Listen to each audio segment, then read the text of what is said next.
뉴스에 시작합니다. 저는 동정민입니다. 15년간 열 수 없게 봉인돼 있는 대통령 기록물을 검찰이 열었습니다.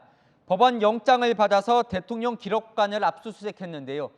그 자체도 이례적인 일인데 심지어 두 건이 동시에 진행됐습니다. 월성원전 조기 폐쇄건과 탈북어민 강제 북송건. 이 대통령 기록물을 열람한다는 건 당시 청와대에서 어떤 논의가 진행이 됐고 대통령에게 어떻게 보고가 됐는지 누가 결정한 건지 확인한다는 거죠.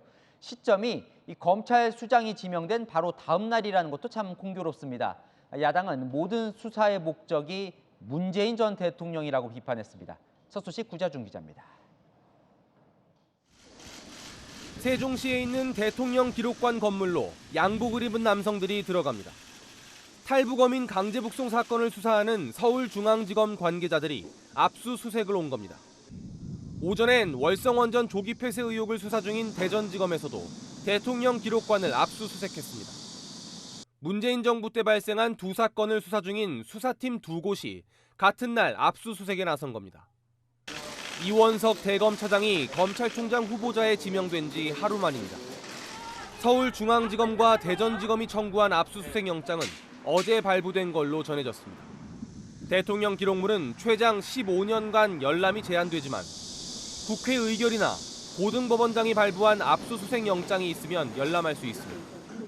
오늘 압수수색은 문재인 정부 청와대를 향한 본격 수사를 알리는 신호탄이라는 분석입니다. 문 전 대통령은 두 사건 모두 시민단체 등에게 고발을 당한 상황입니다.